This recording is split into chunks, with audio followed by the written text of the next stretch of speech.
Hola, ¿qué tal? Esto es Conócete, tu espacio de reflexión. Hoy vamos a estar indagando sobre la herida de la humillación. Esta es la última de las heridas de este ciclo donde estuvimos explorando cada una de las heridas de la infancia de manera un poco más profunda de como lo habíamos hecho antes. Lo hemos estado relacionando con algún libro también o con alguna historia clásicas de la literatura. Hoy vamos a estar vinculando la herida de la humillación con la novelita escrita por Stephen King, Carrie, que también tiene varias versiones cinematográficas, pero nos vamos a estar fundamentando en la versión de 1976.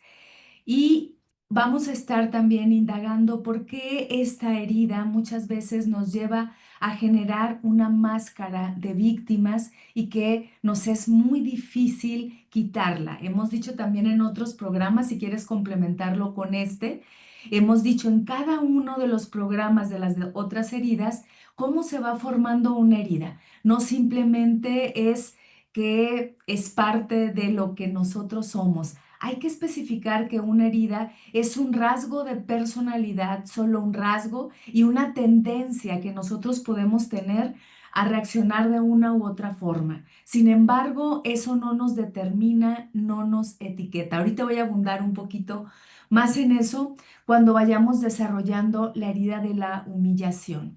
Hemos dicho en cada uno de los programas también que las heridas se forman a partir de una mirada que se recibe en la infancia y es la mirada de no trabajar las heridas que nos va guiando a partir de muchas de las maneras en las que nosotros respondemos ante las circunstancias del mundo.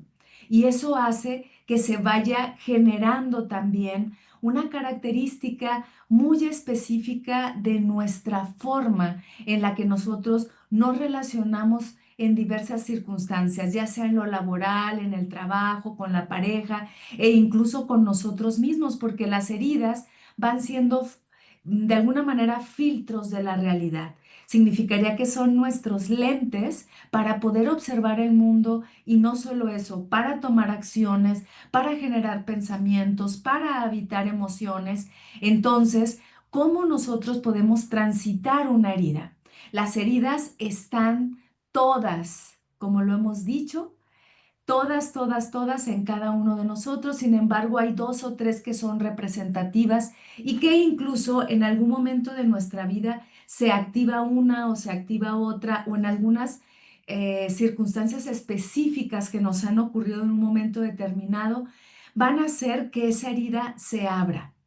Yo lo que he mencionado a lo largo de todos estos programas son algunas características muy básicas, pero puede ser que tú digas, yo me identifico con dos, tres elementos de tal herida, con otro de con con esta herida me identifico totalmente con todas. Bueno, hay muchas más características de las que yo he mencionado, he dicho solo algunos rasgos, sobre todo es una invitación para que tú profundices más, pero más allá de quedarte solo con lo que yo digo, ve revisando en qué circunstancias de tu vida has reaccionado de una manera o de otra, de una manera funcional o disfuncional, más sana o más insana, para que te des cuenta cuál herida está mucho más representativa en tu vida y eso te va a ayudar también a que tomes las riendas y poco a poco empieces a convertir esta herida como un rasgo de personalidad funcional.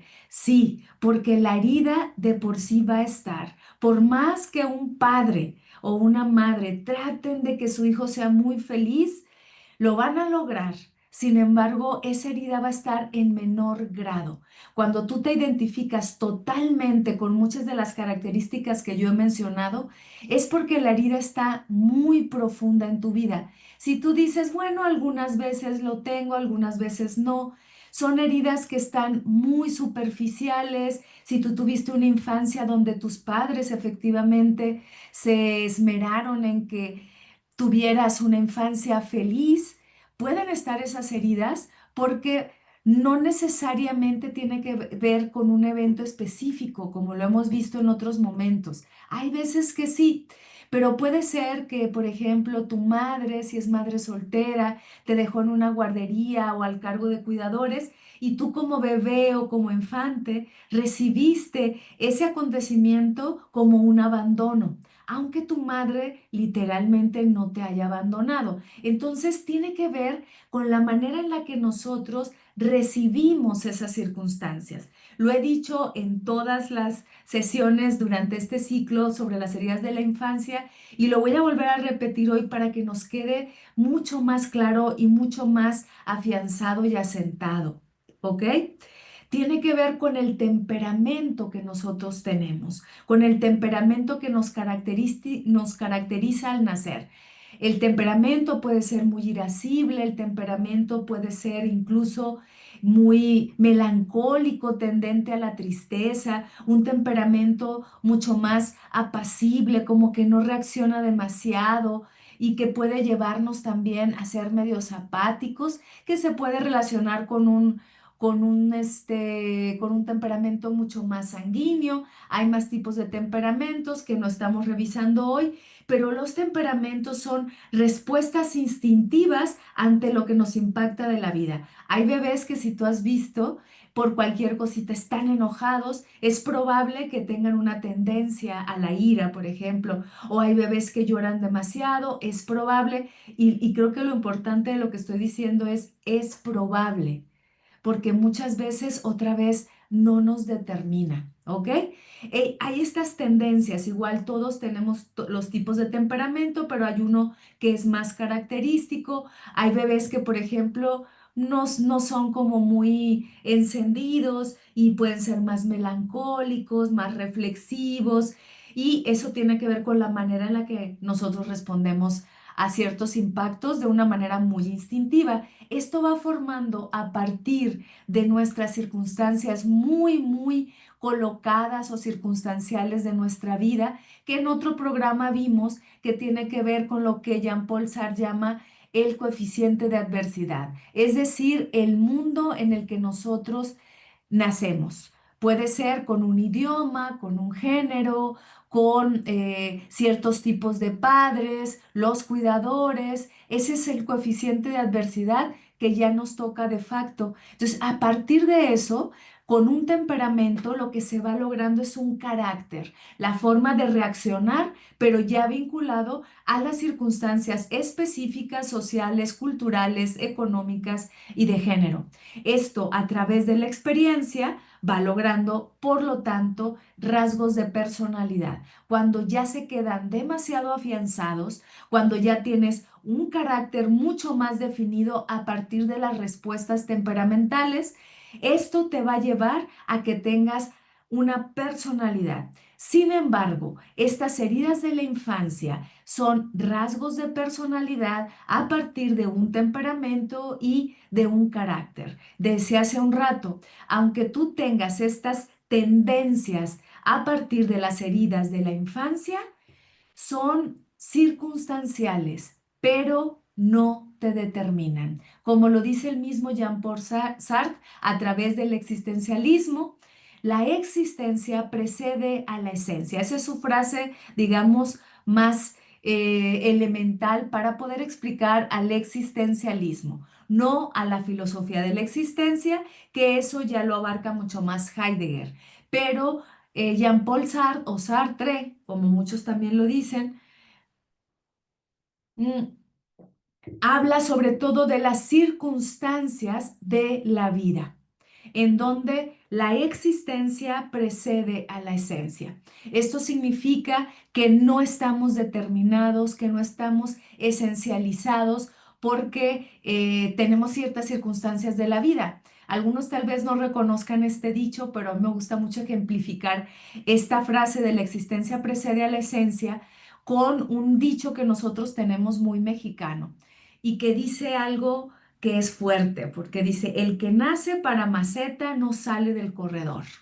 Y es muy fuerte, porque estamos dándole esencia a esa circunstancia en un sentido, por supuesto, metafórico, significaría que el que nace para maceta no sale del corredor, es que estás determinado que nunca vas a salir de eso. Y si Desde niño te están diciendo que eres tonto, que no sabes hacer las cosas, que es alguna huella muy fuerte que tiene que ver con las heridas de la infancia. Entonces quiere decir que estamos condenados a ser macetas todo el tiempo.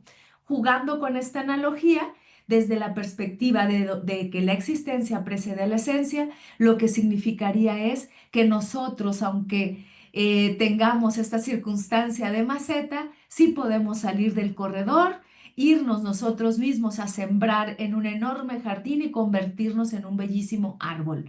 Sí lo podemos hacer porque de eso depende nuestra libertad.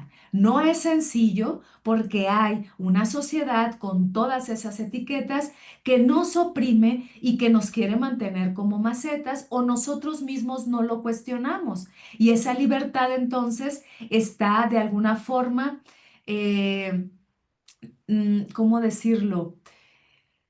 No sujetada. Tenemos ya, como lo dice Foucault, tenemos ya somos sujetos que son sujetados de su propia libertad.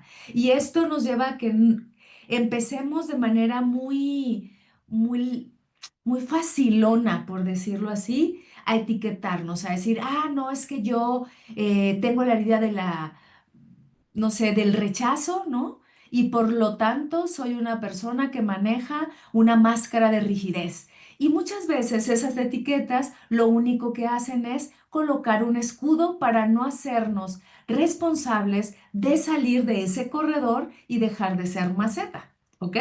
Quería detenerme un poquito en esto porque es importante en este último programa señalar que si estamos hablando de estos rasgos de personalidad, que vienen a partir de un temperamento generado por un impacto fuerte o por una experiencia dolorosa en nuestra infancia, va a representarse como cierto rasgo, pero no es mi todo.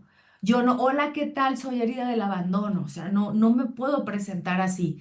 Pero si tú utilizas la herida como un escudo para no cambiar, ojo, porque entonces tú mismo te estás determinando y esa determinación hace que no ejerzas hasta donde es posible tu libertad de elección. ¿Ok? Entonces, empezando por eso y empezando ya con la herida déjenme ver porque luego me quedo con la duda si se está grabando. La herida de la humillación, a diferencia de las otras heridas, que hemos dicho que muchas veces son tan evidentes porque tiene que ver con lo que les decía al principio, cómo se va integrando, cómo nosotros tenemos esa mirada tendente a ver ciertas cosas donde a lo mejor no necesariamente quien tiene otra herida las va a ver de la misma forma. Entonces, ¿qué pasa? La herida de la humillación es mucho más evidente. Puede ser, como el ejemplo que te ponía, de la madre soltera que deja a su bebé en una guardería y que el bebé sintió herida de abandono, aunque no haya sido tal, a veces es literal, si hay una madre o un padre que abandonan, un cuidador que abandona, pero a veces no es tan literal y sí está señalada una herida de abandono. En este caso de la humillación, la herida de la humillación es más evidente y les voy a decir por qué. Es mucho más evidente porque la humillación se da a partir del escarnio. La humillación se da a partir de una, digamos, déjenme buscar bien las palabras. La herida de la humillación tiene que ver con una circunstancia constante en donde nos han sobajado, minimizado, discriminado. Y eso es muy notorio porque tiene que ver también como parte de una sociedad. Ahí sí es casi literal que si un niño tuvo humillación por parte de los padres, tuvo también esto que ahora es este concepto tan horrible que siempre ha existido, pero que ahora le decimos bullying, desde la infancia, esto va a generar inevitablemente, desafortunadamente y tristemente, déjenme decirlo así, una herida de humillación.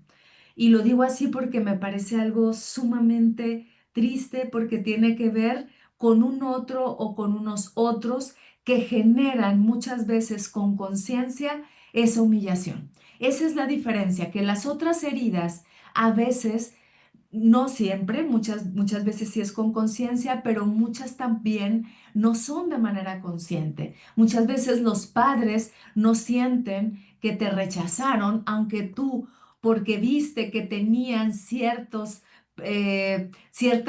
tendencias de cuidado más profunda con un hermano tuyo, sentiste que te rechazaron, aunque los padres no lo hayan hecho como tal. En el caso de la humillación, si hay una conciencia clara del que humilla, lograr sobajar al otro. Y eso es lo triste.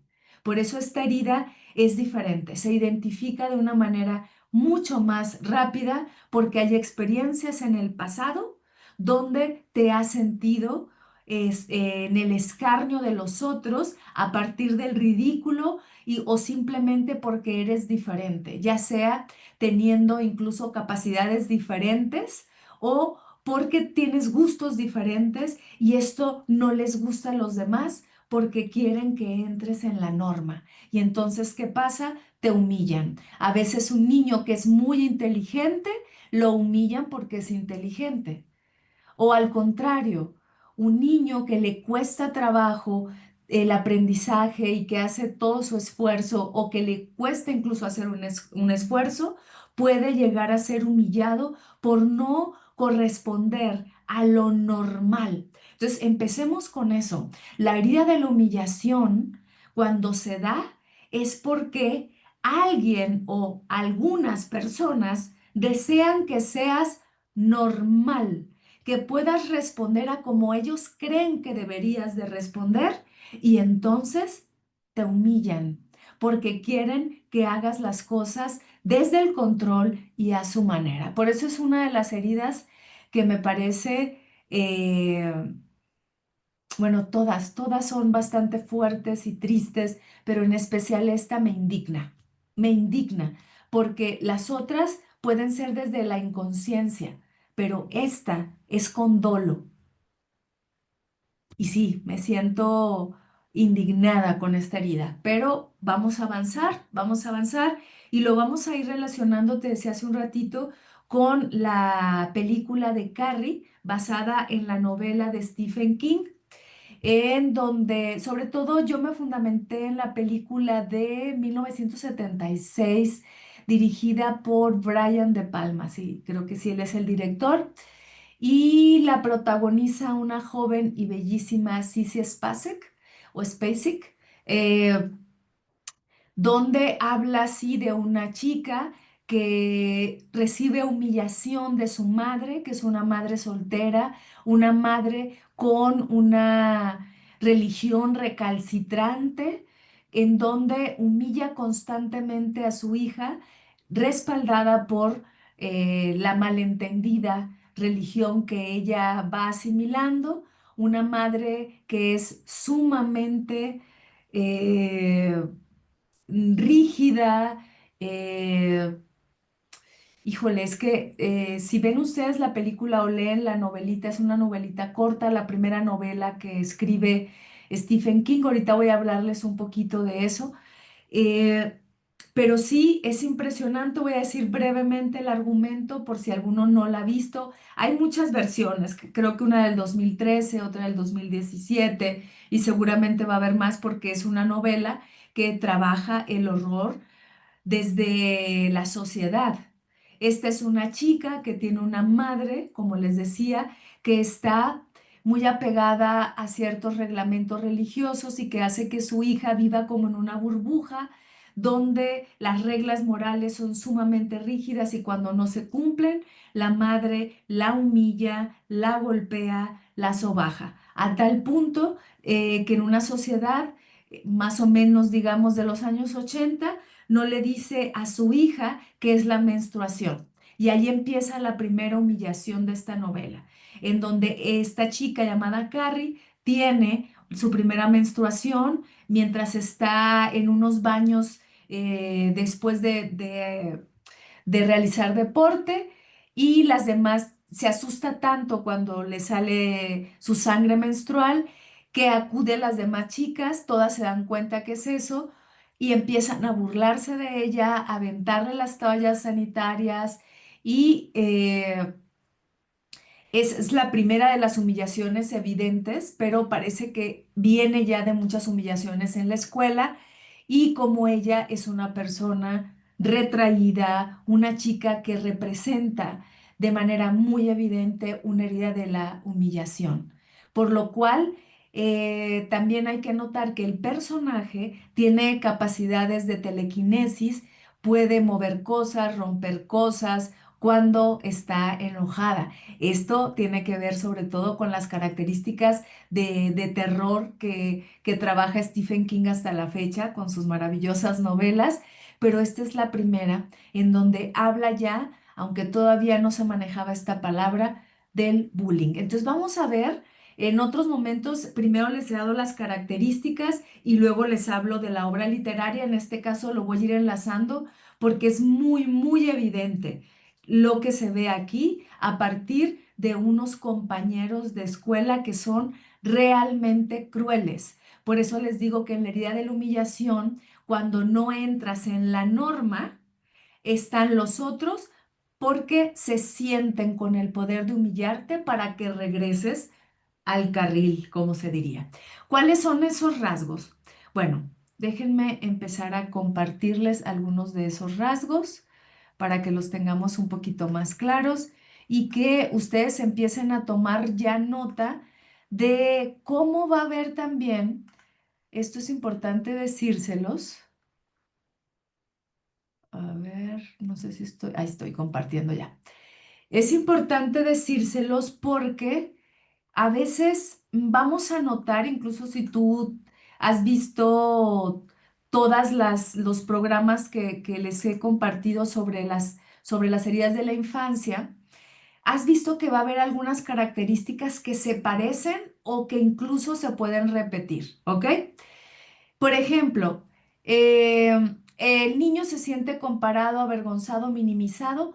Puede ser muy similar a ciertos rasgos de la herida del abandono, pero la diferencia es que se puede sentir, por ejemplo, minimizado una persona que tenga la herida del abandono, pero lo va a ver, o sea, la respuesta va a ser ante esa minimización, va a reaccionar a partir de la codependencia. Se va a ser más dependiente cuando lo minimizan. En el caso de la humillación, cuando un niño se siente minimizado o avergonzado, más que codependiente, se va a retraer y va a pensar que tiene algo mal en sí mismo y por lo tanto se va a castigar. Entonces pueden parecerse, pero la manera en la que se responde es la que te dice cuál es la respuesta de la herida, ¿ok? Entonces fíjense, cada una de las heridas tiene una máscara. ¿A qué nos referimos con esta máscara? A ese personaje que nosotros le mostramos a los demás, a una careta que utilizamos porque no podemos mostrar quién realmente somos porque la herida nos ha cubierto tanto que reaccionamos desde esa máscara. La máscara en este caso de quienes tienen la herida de la humillación, aunque todos la tenemos, es la de víctima o masoquista. Ahorita vamos a especificar por qué masoquista, sobre todo con esta idea muy estereotipada de que el masoquista tiende al autocastigo o a provocar cuando se equivoca que el otro lo castigue, ¿ok? Y por lo tanto funge un rol de víctima porque, ay, déjenme ver esto, ahí está, a ver si logran ver mi cursor. Mm, Por ejemplo, les decía hace un rato sobre la película de Carrie, en donde la mamá incluso la hace que su hija se vista diferente, no se viste como joven, digamos, de la época en la que está, se viste como mucho más como una señora, entonces eso también provoca burla. Esto que les decía, la manera de ser distinto va a llevar a veces a la ridiculización del otro que lo lleva a sentirse incapaz para hacer ciertas cosas, le da vergüenza a veces decir quién es y por lo tanto puede ser más callado.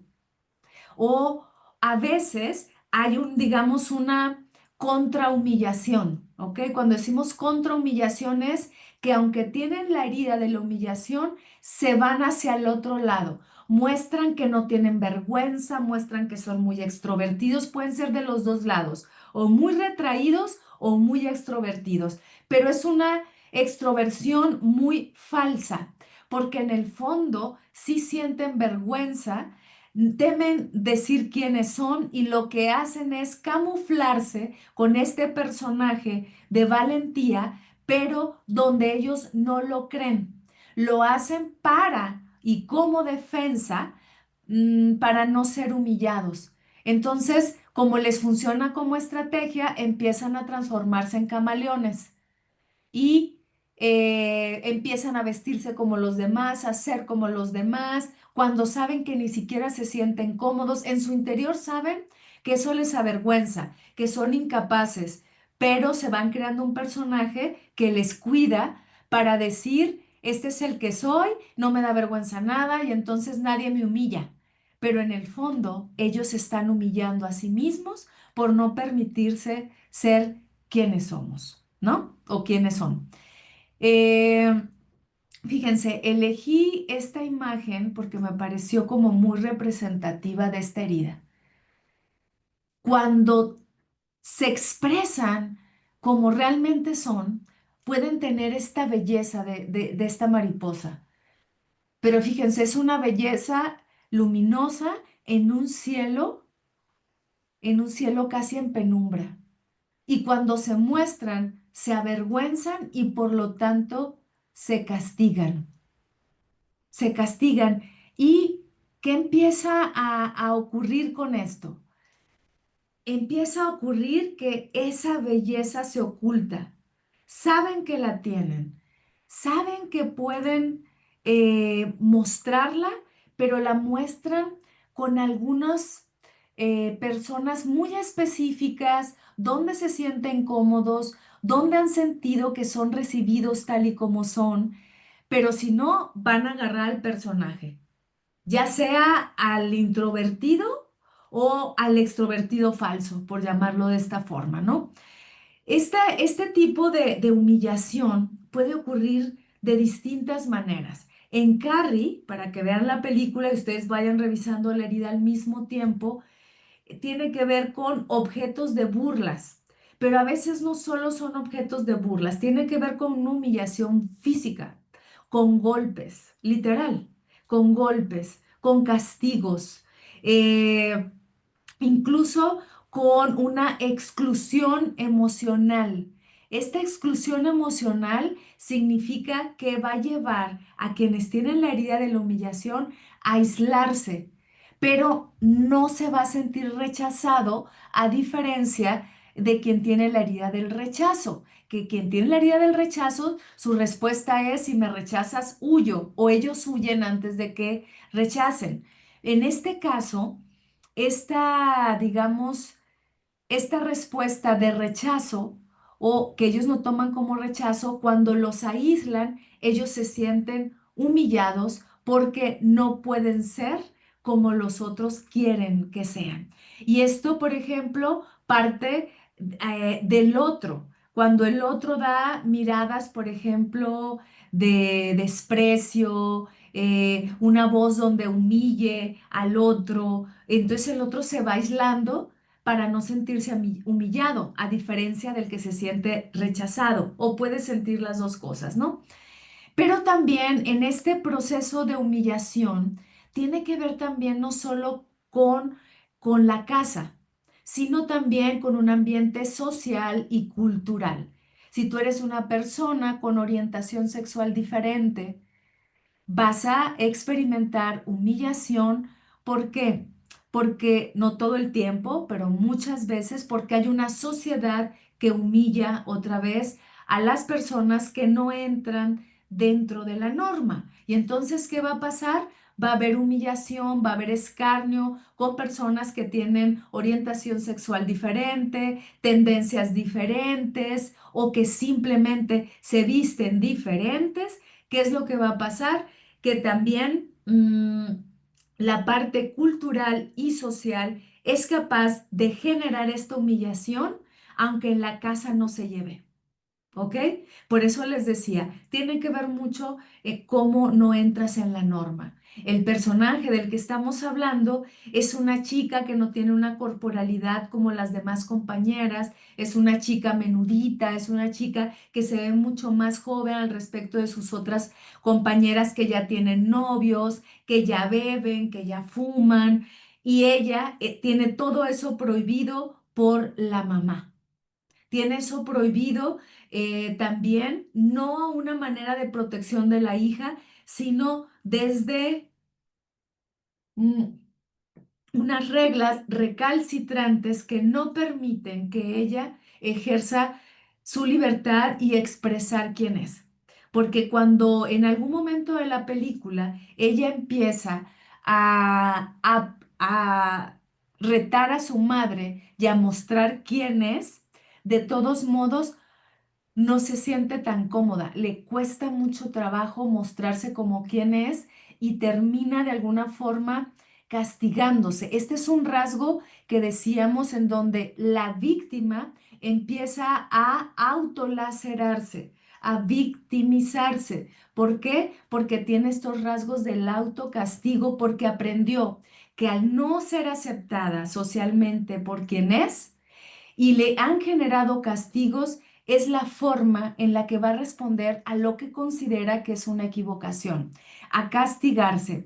Y esto que lleva también a que cuando utilizan esta contrahumillación, ellas mismas, para no ser humilladas, empiezan a humillar a los demás, empiezan a castigarse a sí mismas, ¿no? Entonces vamos a ver otros rasgos que nos van a ayudar a tener, eh, déjenme ver, a tener presente esto. Ay, ok. Veamos. ¿Qué va a pasar con un adulto que ha tenido estas circunstancias? Bueno, esto que decíamos, se castiga a sí mismo, o se deja humillar o castigar por otros, pero también se puede convertir en castigador, que es lo que le pasa también al personaje de Carrie.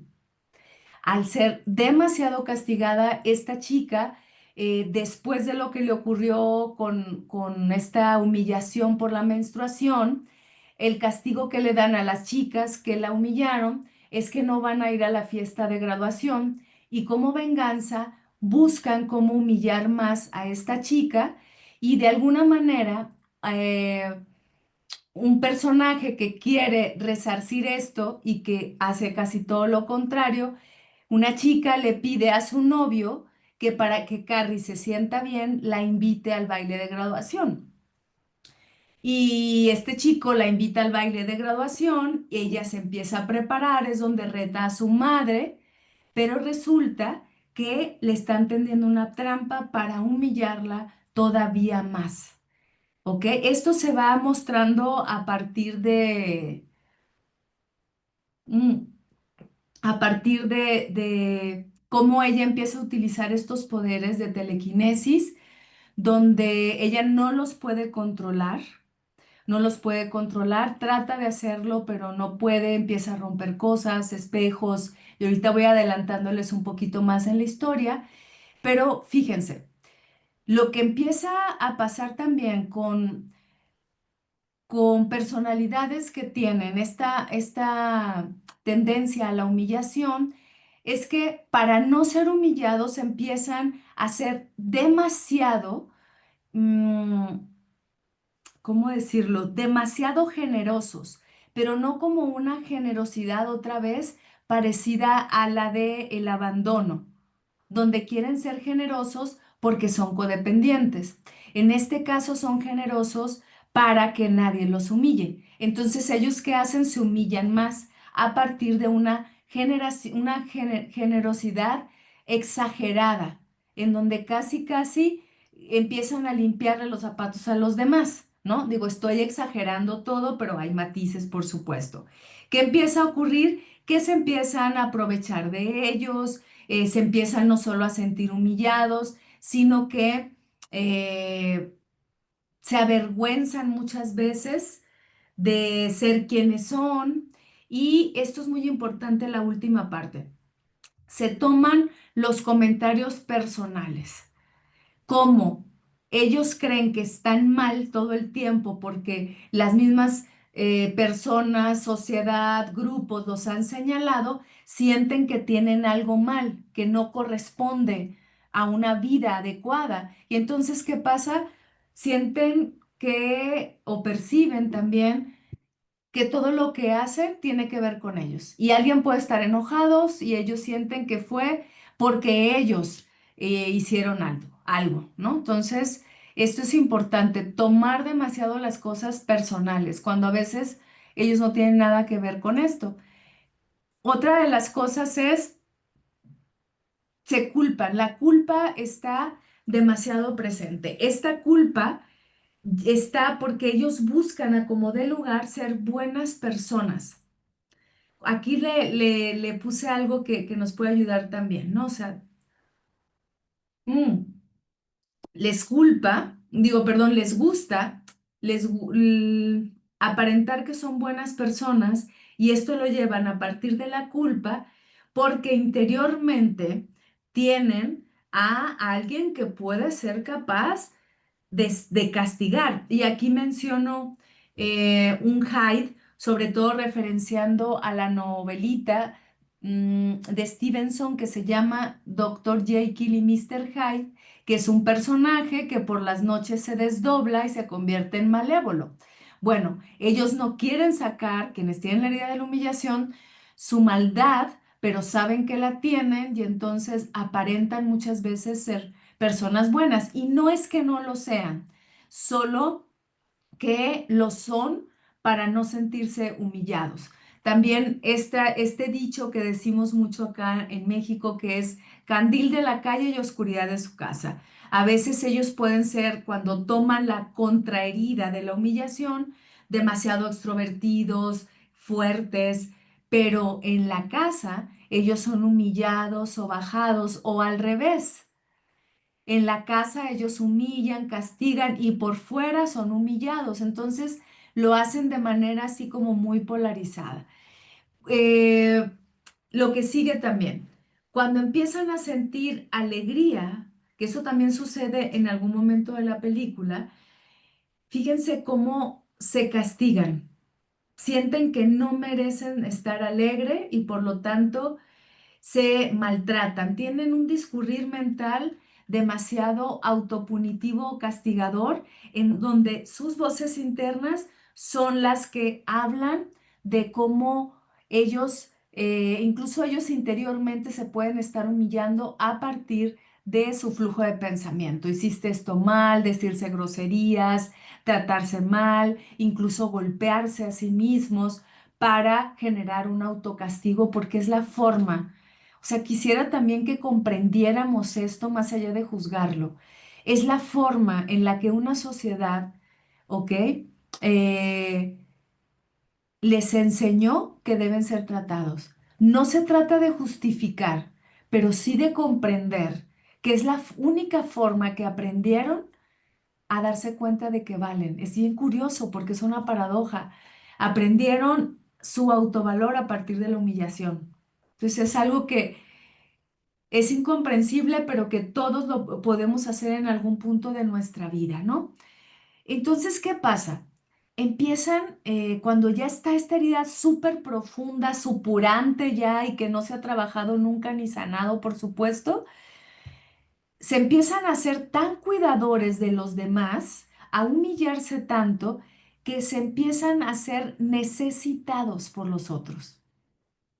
Empiezan a generar este tipo de hacerse necesitados, por eso tiene ciertos espejeos con la herida del abandono, pero nuevamente, para crear situaciones, no hacerse necesitados para que no los dejen, como en el abandono, no, hacerse necesitados para que el otro no se olvide de ellos y que por lo tanto ellos puedan sentir que aunque el otro se aproveche de ellos, son importantes en su vida. ¿ok? Entonces, otra vez una paradoja. Esto también lleva a, déjenme ver mis notas para que no se me pase nada. Ujú. Los lleva a que estén desconectados de sus propias necesidades. Pueden ver las necesidades del otro, pero no. Y ahí otra vez se espejea mucho con la herida del abandono, pero nuevamente con esta intención, ¿no? O sea, eh, ellos no ven sus necesidades porque no son válidas, porque no han sido válidas nunca, porque esas necesidades han sido juzgadas y criticadas y por lo tanto están mal. ¿Cómo van a poder ver sus necesidades? ¿Ok? Si el otro les ha dicho no, porque lo que es normal son mis necesidades, no las tuyas. Entonces ven las necesidades de los otros. Por lo tanto, ¿qué empieza a ocurrir con otro? Con esto, más bien. Eh, Empiezan a tener una culpa muy a flor de piel, todo el tiempo. Empiezan a ser muy complacientes con los otros, generándose una carga constante, una carga también de querer resolverle los problemas a los otros y los hacen propios. Y entonces por hacerlos propios, ellos cargan con una responsabilidad que no les corresponde. ¿Por qué? Porque al hacerse así responsables, evitan que los otros opinen sobre ellos, que los juzguen, porque ellos están resolviendo, ¿qué? A los demás, pero no a sí mismos. A ver, ¿qué les va pasando con esto? ¿Qué les va pasando? Eh, Sobre todo, fíjense, elegí esta película o esta novelita de Stephen King porque habla claramente de cómo esta chica no era tanto que ella se castigara a sí misma, lo hacía de alguna manera, pero no tan evidente, porque el castigo lo llevaba a partir de su madre. Sin embargo, en algunos momentos, los rasgos de esta herida y que también se ven en el personaje es buscar situaciones cuando están haciendo las cosas, digamos, como ellos desean mostrarlas, se sienten culpables y buscan situaciones para que los humillen. ¿Por qué? Porque es su zona conocida. Y aquí hay una, digamos, una transvaloración, si lo podemos decir así, es como más que transvaloración, no es la palabra, como una tergiversación de lo que es el placer, lo que es la satisfacción y lo que es el dolor. Empiezan a experimentar que el dolor es satisfactorio. Y cuando no lo tienen, es cuando vienen estos, no lo tienen, empiezan estos rasgos de masoquismo, a generar que el dolor les va a dar placer. ¿Por qué? Nuevamente, porque así lo aprendieron, porque así se dieron cuenta que era la forma en la que funcionaba su manera de sentirse alegres. Es que es algo que está completamente volteado, lo podemos decir así. El principio del placer empieza a generarse a partir del dolor, porque es la forma en la que reconocieron cuando una de los rasgos adelantándoles para empezar la sanación es empezar a ver la alegría por la alegría misma, que no necesariamente esté ligada al dolor.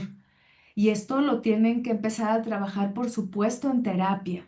Y también, digo, es una de las soluciones que yo puedo ofrecer, pero también a partir de darse cuenta de empezar con esta conciencia testigo, que es de lo que hemos hablado desde nuestras primeras eh, revisiones o reflexiones sobre las heridas de la infancia, a tener esta conciencia autoobservante en donde separen el dolor y el placer. Pero ahorita, hacia el final, voy a hablar de ciertos rasgos que nos inviten a la sanación. Fíjense, hablando un poquito más de... oh, mm, mm, mm, mm. Hablando un poquito más de la novela de Stephen King, que es Carrie. En esta, les puse esta referencia, léanse este libro, se llama Mientras escribo. Ahí Stephen King habla de cómo escribió Carrie. Y es bien importante porque en esta, no, en esta es como un libro de reflexiones y de ensayitos sobre cómo escribe, por eso se llama Mientras escribo. Y ahí nos habla de cómo fue su primera novela, Carrie, donde él daba clases en una secundaria y empieza a ver este tipo de maltrato entre los jóvenes. Y fue como una forma de tomar venganza de este tipo de chicos que son bulleados, que son maltratados y que de alguna manera él como un maestro de literatura, creo que era maestro de literatura si recuerdo bien, en una secundaria empieza a escribir esta novela en sus tiempos libres y él manda mucho de sus cuentos y esta novela a varias editoriales. Bueno, allá en Estados Unidos es diferente. Primero tienen que pasar por una agencia para que los represente. Mm. Y él manda esta novelita una y otra vez, una y otra vez, una y otra vez, porque es una experiencia muy real que él de alguna forma le da estas dones o estas capacidades a esta chica para que pueda tomar el control de sí misma. Finalmente termina, no les voy a decir en qué termina, aunque muchos ya lo deben de saber, pero en una forma donde ella se convierte en castigadora, no diré más. Pero él como que es su forma de decir a todas estas chicas que son buleadas que tengan una revancha o una venganza, que es uno de los rasgos también de la herida de la humillación, que luego cuando hay una respuesta se transforma en venganza, en revancha y que tiene que también ver cómo ellos mismos se lastiman a partir de esas venganzas, ¿no? Bueno, en este libro nos dice Stephen King que en sus ratos libres empezaba a escribir la novelita con todo este reflejo que él tenía de las secundarias. La manda, no sé, yo creo que a unas 30 agencias editoriales la rechazan en todos lados y él cuenta cómo empieza a coleccionar todas las cartas de rechazo y finalmente tira la novela a la basura, ya impresa y todo la tira y dice, pues no voy a ser escritor, no vale la pena, voy a seguir dando clases y pues no más no, debo respetar el camino que se me dio y no va a ser por el lado de la escritura. Pues su esposa, Tabita, creo que se llama su esposa de toda la vida, siendo ellos muy jóvenes, teniendo problemas económicos, ella creo que también era maestra y pues creo que ya teniendo uno o dos hijos, pues los dos están justo pues por lo que pasamos muchos de los matrimonios, ¿no? Reacomodándonos con cuestiones económicas. Ella ve la novela en la basura y la recoge, la lee, le parece maravillosa, la manda. No recuerdo bien si leí hace mucho este libro, si fue a un concurso o si fue a otra editorial, pero se la reciben, creo que fue otra editorial, la reciben y él está dando clases justamente, no había celulares, y le hablan de la dirección, le dice, tienes una llamada, él no sabe de qué se trata y resulta que le hablan para decirle que su novela la han aceptado y le van a dar, no sé, algo así como $10,000, lo que para él es muchísimo, ahora es multimillonario, ¿no? Pero fue gracias a esa conexión, a esa mirada que él tuvo, a lo mejor sin saber sobre las heridas de la humillación, pero la herida de la humillación, pero teniendo la mirada de ver cómo puede haber una crueldad muy fuerte en la adolescencia, que la podemos ejercer cuando vemos que el otro es diferente o eh, nosotros mismos teniéndola porque somos diferentes. Vean, esta es una de las portadas de Carrie. Bueno, más bien esta no es la portada del libro. No encontré una portada que me gustara, fíjense, del libro, pero esta es más bien como una representación de la película, ¿no? Esta es. Pero lo que les comparto con esto es que justamente, mm,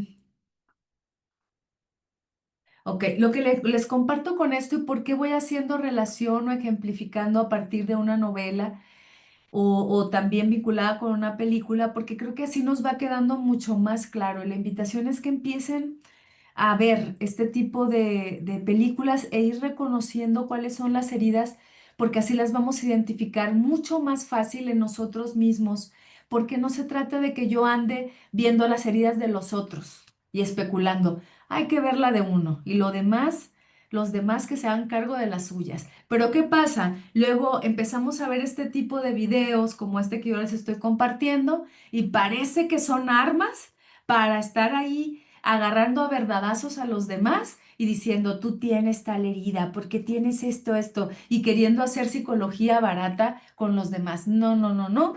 Empecemos haciéndola con nosotros, reflexionándonos, haciéndonos cargo para que justamente no estemos llevando este tipo de actos a los demás, que es buscándoles heridas a los otros para no ver las nuestras, ¿ok? Y regresando a algunas características que son representativas de esta herida, fíjense cómo empiezan a generarse a partir de estos rasgos mecanismos de defensa. Por ejemplo, una de las frases muy presentes dentro del discurrir mental de una persona con una herida de la humillación es no valgo nada. Es minimizarse constantemente, lo cual al minimizarse va creando estos mecanismos de defensa. Los mecanismos de defensa son respuestas de cuidado, ¿ok? Ante la vida. Me defiendo de algo, incluso a veces antes de que ocurra. ¿Cuáles son estos mecanismos de defensa? En el caso de la herida de la humillación, primero nos convertimos en personas evitativas. Evitamos muchas cosas, por ejemplo, situaciones sociales, profesionales, en donde te sientas expuesto, a que van a burlarse de ti, donde tú sientas que pueden aislarte o que vayan a decir algo de ti que te humille, ciertas críticas, ciertos juicios. Entonces, ¿qué pasa? La evitación es un mecanismo de cuidado en donde digo, ah, mejor no voy a la fiesta, ah, mejor no lo hago, ¿ok? Pero estos mecanismos de defensa también logran que te aísles más, que te sientas peor. ¿Ok? Entonces hay que tener cuidado. Los mecanismos de defensa también, así como se ponen como una barrera para que no me pase nada, también son una barrera donde yo no puedo hacer nada porque me están bloqueando. ¿Ok? ¿Qué otra cosa? Como mecanismo de defensa, mm, tratamos de tener un círculo muy cerrado, sobre todo en donde... mm, en donde a partir de esas dos o tres personas yo pueda vincularme en una zona de seguridad, pero no me permite que yo pueda también compartir con los demás mis dones, mis virtudes y por lo tanto, nuevamente, un aislamiento. Otra característica de mecanismo de cuidado de defensa es la disociación, es decir, una desconexión de la realidad. Se puede llevar mucho a la fantasía catastrófica o a la fantasía en donde no se es humillado y al contrario se es ovacionado. Pero son fantasías que te alejan de la realidad y por lo tanto te disocias. También hay una disociación de las emociones. Empiezo a desconectarme de lo que me va pasando, por ejemplo, de la ira para poder corresponder a los otros o al contrario, conectándome demasiado y me desconecto, por ejemplo, de la ternura. Entonces va logrando que este mecanismo de cuidado nuevamente sea una barrera, pero también un mecanismo de defensa a partir de cuando ya estás muy cansado. El mecanismo de defensa es la ira. Te vas hacia el otro extremo y esa ira, que es lo que le pasa a Carrie hacia el final de la película o de la novela, en donde esa ira logra que saque todos estos poderes y empiece realmente una venganza atroz, porque esta ira ya se convierte en una amenaza para los demás, porque fue explotar, un cansancio total. Esa ira defiende. Y también puede ser una ira cuando hablamos de una contrahumillación en donde no necesariamente tiene que ver porque estás explotando, sino como un mecanismo de defensa constante en donde la ira te lleva a no permitir que nadie te humille, pero a veces tomando personal lo que no es personal. Y otro mecanismo de defensa o de cuidado tiene que ver con la sumisión. Se convierten en personas sumisas en donde van a hacer lo que los demás quieren que hagan. Y entonces apagan su voz, apagan su voluntad, apagan su propia singularidad de ser quienes realmente son. A partir de estos mecanismos de defensa también empiezan estos vínculos relacionales. ¿Cómo me relaciono con los otros a partir de esta herida? Por ejemplo, en lo laboral, cuando alguien tiene más marcada la herida de la humillación, en lo laboral, por ejemplo, empiezan a limitar su crecimiento personal. Como son aislados, como no van a trabajar mucho en equipo, para no sentirse humillados, empiezan a ser muy diferentes y por lo tanto ya no los consideran para ciertas profesiones o para un desarrollo profesional, porque pueden ser demasiado aislados. O al contrario, si están en la contrería de la humillación, que son demasiado extrovertidos y todo esto, también pueden limitar su crecimiento porque en lo que coincide esto es en el miedo a la crítica.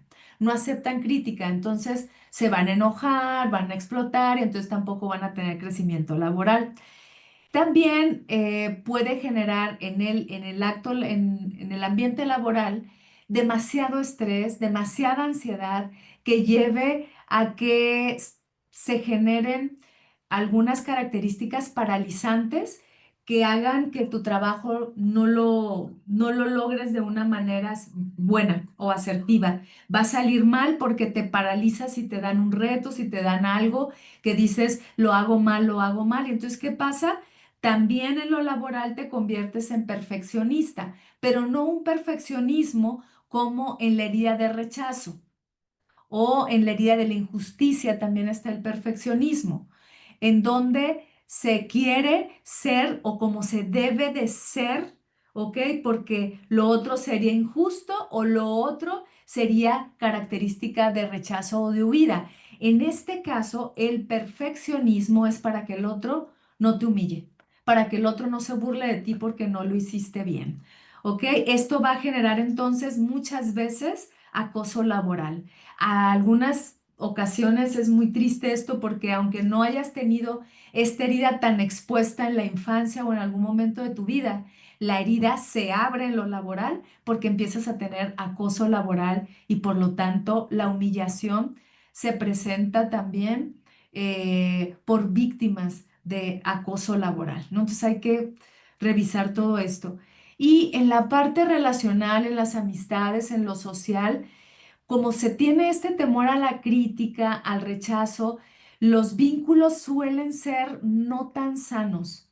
No tan sanos porque no manejan vínculos desde la franqueza, desde la verdad, desde la honestidad, porque por temor a la crítica pueden mentir, porque por temor a ser humillados pueden generar un rol donde ellos no son honestos, ¿no? Porque tratan todo el tiempo de quedar bien. O a veces son agresivo-pasivos con las personas y las otras personas pues se alejan. Se alejan porque no quieren a nadie que los ataque, ¿no? Como también tienen mucho miedo al fracaso, lo que empieza a ocurrir en las relaciones es que por este temor, otra vez al éxito también tienen temor o a ser juzgados, sus relaciones sociales pueden generar muchas veces estar vinculadas desde la envidia, desde la comparación y por supuesto ellos se pueden sentir humillados por el otro cuando alguien creen que es mejor que ellos, ¿no? Y en eso Mm, Puede ser desde las amistades, la familia, los hermanos, e incluido también lo laboral. Eh, en la parte de la pareja, por ejemplo, las relaciones de pareja, aquí sí está muy marcado porque surge esta idea incapacitante de sentirse poco valiosos, inadecuados, por lo tanto cuesta expresar opiniones dentro de la pareja, no se sienten capaces de comunicarse como tienen que ser, porque como necesitan ser aprobados o validados, van a generar también poca honestidad con la pareja y van a hacer, por lo regular, acto de sumisión a la pareja o al contrario, de humillar a la pareja. Entonces, no son relaciones sanas cuando la herida está demasiado expuesta porque también pueden generar sus necesidades. mm, Más que generar sus necesidades, es ver otra vez más las necesidades de la pareja, se las resuelven, pero nunca es equilibrado, nunca es equilibrado. Por lo tanto, corren el riesgo de que en la pareja, si tienen estas personas que se aprovechan de las personas serviciales, pues lo que va a pasar es que los van a manipular y van a ser más vulnerables, ¿no? Pero veamos ya, ya es hora. ¿Cómo se sana esta herida?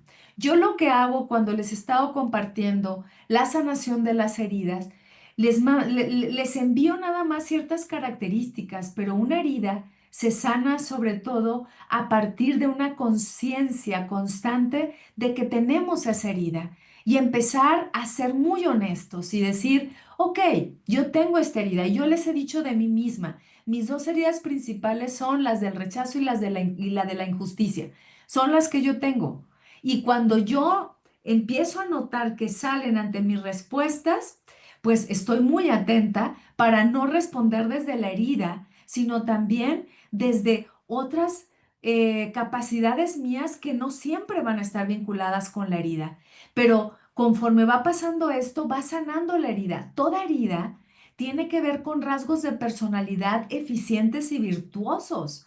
Una persona que tiene una herida, por ejemplo, de rechazo, tiene una capacidad de ser sumamente concentrada, sumamente dedicada a lo que hace. Entonces, la herida también es un rasgo de personalidad efectivo. Por eso no podemos negarlas. Y en el caso de la herida de la humillación también, cuando se sana esa herida, aunque siempre está ahí, puede ser y que se abra, etcétera, pero habla de personas sumamente amorosas, bondadosas, que son altruistas, pero profundas, que son amorosos, que se sienten merecedores de los regalos de la vida, que son muy alegres. O sea, todos queremos tener una persona así, que pueden ser conciliadores y mediadores si hay una dificultad. ¿Ok? Pero, ¿qué pasa? ¿Eso cómo lo vamos a lograr? Vamos a lograr esa parte, o sea, de expresar nuestra alegría, nuestra seguridad, no necesariamente castigándonos, sino aprendiendo de nuestros errores. ¿Y cómo nosotros podemos empezar a sanar la herida? Bueno, primero autoconciencia, como les he dicho. Eh, Bueno, les voy a compartir esta diapositiva que ya les compartí también en otra de las heridas porque creo que nos puede ayudar. Ajá. Y va a ser esta, ¿no? Primero, cambiar nuestra mirada. Recordemos que una herida tiene que ver con esta tendencia, con este temperamento que nos lleva hacia una mirada del mundo y a filtrarlo. Empezar a ampliar la perspectiva, no solo ver las cosas que no hay, sino también las cosas que sí hay. O sea, no solo lo que no tengo, sino también lo que sí tengo en mí. Ampliar la perspectiva implica que no toda circunstancia eh, tiene un lado con la mirada, en este caso, de la humillación. También tiene un lado que yo no estoy viendo y que muchas veces, como todo se toma personal, no se ve que no tiene que ver conmigo. Y cuando yo amplío la mirada, pues digo, a ver, para empezar, esta persona está así por sus propias características, pero si no lo tomo personal, pues descanso y yo veo que no tengo nada que ver con eso. Ampliar la mirada. vernos a nosotros mismos como los adultos que estamos bajo nuestro cuidado, es decir, darnos cuenta que ya no somos esos niños, que muchas veces ya no estamos afortunadamente en esas circunstancias y que somos esos adultos que podemos acogernos de una manera diferente y en lugar de maltratarnos internamente a través de nuestro discurrir mental, darnos cuenta que ese diálogo interno puede ser desde la comprensión en lugar del juicio o el regaño. Y eso nos va a ayudar muchísimo. Si tú empiezas a llevar a cabo estas tres características, lo que va a empezar a ocurrir es que cualquiera de las heridas va a empezar a transformarse. ¿Ok? Eh, Déjenme buscar, por aquí les tengo otras características. Ujú. Bueno, les decía hace un rato esto, cuando empiezas a sanar la herida, cuando empiezas a hacerte cargo, a hablarte de otra forma, ampliar la perspectiva, estas son algunas de las características, pero quienes han sufrido la herida de la humillación pueden lograr ser personas también líderes, pero desde el amor, porque eso es parte de lo que les corresponde por tener esa herida. Son amorosos completamente, son personas sumamente empáticas con el otro, pero desde una empatía en donde ven las necesidades del otro, pero no para manipular ni para querérselas resolver, sino para comprenderlos y acompañarlos a que el otro las resuelva y si está en sus manos, también, eh, también digamos, colaborar, pero no hacerse cargo, perdón, o culparse si no lo logran. Otra de las características que nos va a ayudar también a sanar una herida es, en este caso, la de la humillación, es empezar a hacer esta diferencia en que el dolor y el placer no son la misma cosa y empezar a separar y a comprender. Ojalá a partir de un diálogo terapéutico lo puedan lograr o empezar a trabajar también a descubrir qué es real y qué no es real. Salir de esa fantasía en donde el mundo es súper bonito, yo soy el mejor y nadie me humilla, o de las fantasías catastróficas en donde me va mal y volver a esta realidad y decir, a ver, ¿qué es real? ¿Qué es lo que realmente me está pasando? ¿Que soy diferente? Sí, y asumir esa diferencia. Entonces, cuando empiezan a separar esta idea del placer y del dolor, trabajando con diferentes técnicas que no estamos viendo aquí, desde la terapia, pero también ayuda mucho la práctica cognitivo-conductual, ¿ok? Y separar qué es placer y qué es dolor va a ayudar, ¿no? También darse cuenta, les decía hace un rato, cuál es este tipo de pensamiento en donde empiezas a humillarte a ti mismo para resignificarlo, hablarte de otra manera, ¿ok? Y empezar a valorar lo que tienes en lugar de lo que no tienes. Eso va a ayudar mucho a subir el autoestima y por lo tanto a no humillarse. Y algo sumamente importante en la herida de la humillación es empezar a perdonarte a ti mismo. Trabajar el perdón a todo lo que da. ¿Por qué? Porque cuando tú empiezas a perdonarte, te das cuenta que no tienes algo malo, que eres el que eres y honrar a ese que eres. Cuando empiezas a perdonarte a ti mismo, primero, por ende, vas a empezar a reconstruir tu autoestima para validar y valorar quién eres y, ¿por qué no? También para aprender en la medida de tus posibilidades a perdonar a los demás y no cargar con un récord constante. Ojo, eso no quiere decir olvido todo lo que me hicieron. Perdonar no quiere decir olvido lo que me hicieron, es le doy un nuevo significado mucho más amoroso para mí, en donde suelto eso, no lo olvido porque sí me voy a cuidar, ¿ok? Pongo mis límites, pero perdono, honestamente, pero para eso es trabajo de toda la vida. Y a veces no se va a lograr del todo, pero lo que sí puedes lograr es el manejo del rencor. porque sí puede ser que tuviste algo sumamente doloroso y el perdón no es forzado, no es tú debes de perdonar. Cuando alguien dice debes de perdonar, no se está fijando en que el perdón tiene que venir genuino a partir de primero perdonarnos a nosotros mismos, generar un estado de autoconfianza y por ende vamos a empezar a generar perdón para los otros desde nuestro autocuidado, nuestros límites y justo sin justificar, sino comprender la circunstancia. ¿Ok? También, ¿cómo va a ayudar a sanar esta herida? Tener una red de apoyo en donde empiece a vincularme con personas que me valoran, que me apoyan y me aceptan tal y como son. Eso es muy importante. Sí las hay. A veces va a haber personas que nos quieren apoyar, pero por la herida de la humillación las alejamos. Pero cuando yo empiezo a trabajar en el perdón, empiezo a darme cuenta que sí hay personas y que siempre han estado ahí para apoyarme, para cuidarme y para aceptarme tal y como soy.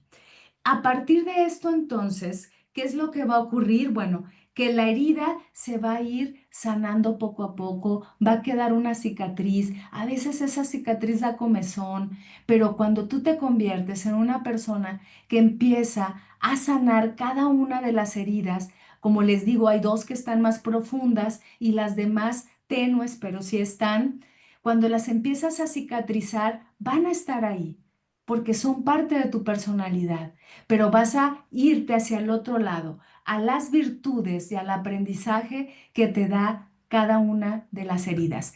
Yo espero que este ciclo de reflexiones sobre las heridas de la infancia vinculadas con la literatura les haya sido de beneficio y que a partir de esto sea una semillita que se quedó ahí para que ustedes puedan cultivar y empezar a vincularse desde la sanación con estas heridas, desde el respeto, desde honrarnos para respetar quiénes somos desde las circunstancias que nos tocaron, para poder desarrollar nuestro propio potencial a partir de cuidarnos, dándonos cuenta que esas heridas son parte de la existencia.